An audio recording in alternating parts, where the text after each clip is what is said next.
UPDF bwe basse abawera ddala 16 mu nnumba ez'amaanyi ze bakoze era bakutte abayeekera 3 abalamu n'okununula abaana abawera ddala 8. Ekikwekweto Shujja ekikolebwa abasirikale ba UPDF nga bali wamu n'eggye lya Congo erya FADC.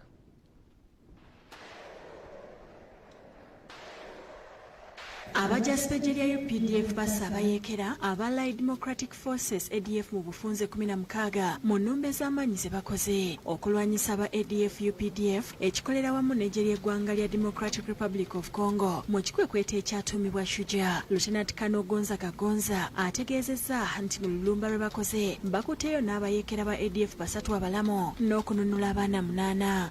16 tebaalusomose basatu twabakute balamba tubayina mubalabye waliwo obwana 8 bwe baali bakakwata obwe twabutaasizza emundu twafunyeeko eziwera waliwo gye bayita PKM eyo support weapon gye bayina gye batera nnyo okwagala babadde ne RPG bomu twagibasuuliza SMGs 8 nazo zonna tuziina eza ADF. Omwaka oguwedde mu Novemba ng'ennaku z'omwezi 30 UPDF n'eggye lya FADC batongoza ennumba ez'amaanyi ez'omu bbanga ku bayeekera bano abaali beekukumye mu nkambi ya Hiwa, Tondoli, Belu 1 ne Belu 2 mu buvanjuba bw'eggwanga lya Congo. Meja General Kayanja Muhanga adumira ekikwekweto Shujja ategeezezza nti ekigendererwa kyabwe mu kino kwe kumalawo abayeekera ba ADF n'okusaanyawo enfumo babadde beekukuma mwe basinzira okukola obulumbaganyi ku ggwanga nga n'obwasembayo kwali okutega bomo mu Kampala ku Parliament Avenue n'okuliraana CPS mu Kampala. Our aim is not just to push them. Our aim is to kill them. Our aim is to destroy their camps. Our aim is to kill them. Mu kiseera kino amagye ga UPDF gatandise okuyamba abantu okudda mu bitundu byabwe gye baali badduka olw'abayeekera bano. Agamba nti beetaaga okufuna amagye agagenda okukuuma emirembe mu bitundu gye baba bamaze okugoba omulabe. The joint forces are supposed to be on move following the enemy. So the challenge is that we need more manpower now to have zonal forces who can look after the security of these people who are coming back, and also having mobile forces. Agamba nti abaana be banunudde bagenda kubakwasa obuyinza mu ggwanga lya Congo basobole okubabudaabuda. Tutesiba na Uganda bano ba Congo tujja bakwasa amagye ga Congo ge gagenda okumanaginga eyo transition gabadize abazadde baabwe. Bo abatuuze basimye UPDF ne FADC olw'okubayamba okutebenkeza ekitundu kuba abayeekera baali babawaliriza n'okudduka mu maka gaabwe. Tulikuwa hapa tulikuwa nateseka sana sio maana vita kila siku kukimbia.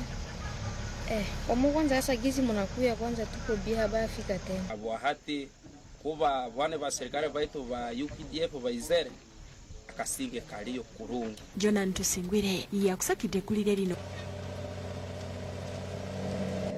Nga tukomewo wano Uganda omuwala omukozi ku Robert Sands Lodge ekalangala n'okutuusa kati akyawuniikiriza abantu bwakutte omutwalo gwa Ddoola n'Aguddizza omuzungu nnyinigo eyabadde agulese mu kisulo bwe yabadde azze okuwummulamu. Muza wano zibeera obukadde 36 ensimbi zino omuzungu yazireseemu ng'agenze okumulyayo era n'agamba nti obwesimbu bwakulembeza ng'akola omulimu gwe.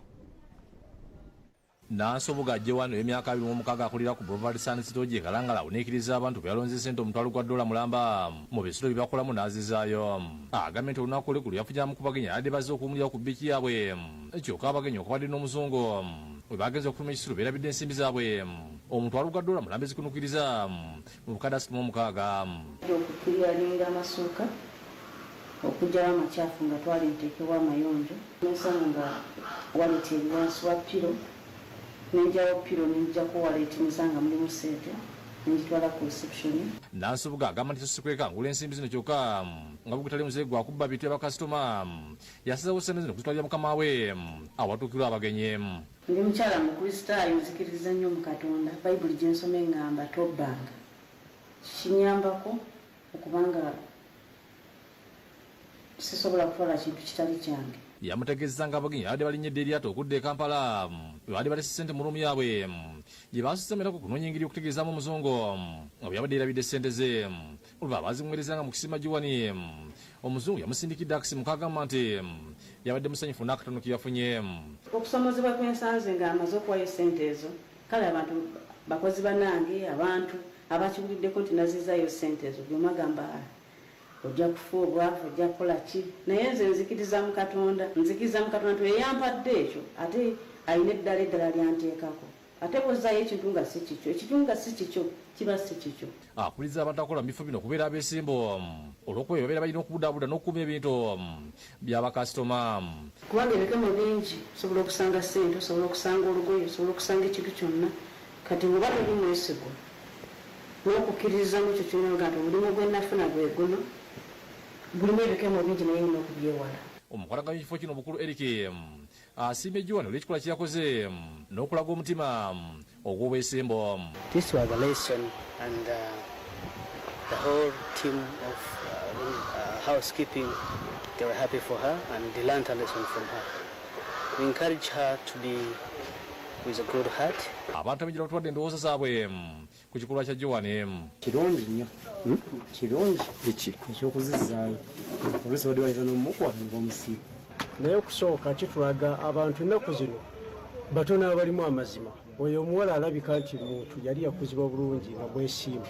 Entanda gye musibirira abamu bamulowooza ng'omusiru naye mu nsi muno tolina kyoyinza kukola kutuukako nga toli wa mazima. Mba nasaba dda Katonda ankolere ekyamagero okuba tumusaba buli kaseera n'atwala okulesaala zaffe kati ssente zengeri ziri ennyingi bwe zityo naye Katonda abanzizzemu essaala pozi mba nakulimirwa nga sirifuna naye ogumukisa mba ngufunye nga gwange ssente mba nyina zikozesa sobola zizaayo.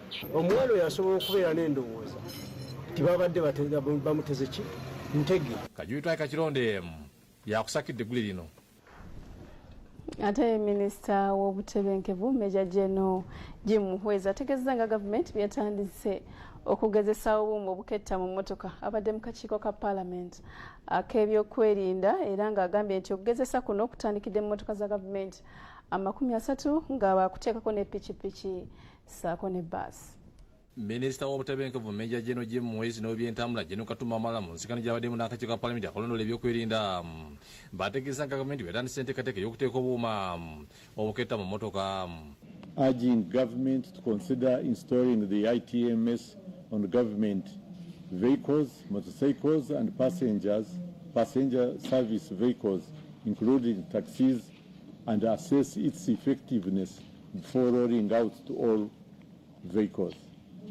Honorable Chairperson and Honorable Members. Bazemu okinoganya nga kampuni yawe omulimu guno bw'erina ebisaanyizo byonna erondebwa amateeka nga bannayuganda tebasaanye kutya. Purposely award of the contract to this company, and I see it as illegal because I don't see anything classified here. This piloting exercise is expected to be completed on the 6th of April 2022. Thereafter, the ITMS will be rolled out to cover all the other vehicles and motorcycles countrywide. Bakaama ne bannayuganda abalala balina okutya mu nteekateeka era minisita abagumiza. There is a visibly wide number plate and we are told we are changing to this new car number for reasons they told us those days. I'm looking at the same reasons even argued in this statement. What happened to the seat belts and the policy of enforcing seat belts in vehicles in this country? Was due diligence by who? Who are those officers who went to Russia? If it was the technical people from Ministry of Works, I am sure I would be a benefit. Wano minisita akisiza nga batagenda kuba wakosebwa awakira batadde minisita kuninga nga baagala okumanya ensimbi meka gavumenti zegenda okusasanya mu nteekateeka eno wamu ne bannayuganda ze bagenda okukisasulira era minisita bw'ati bw'abanukudde. Chair, I'm concerned about this elephant called the Intelligent Transport Monitoring System. How much is this? How much are we committing Ugandans through government? This vehicle was freshly registered Are you telling us there are now those special featured number plates issued to some vehicles?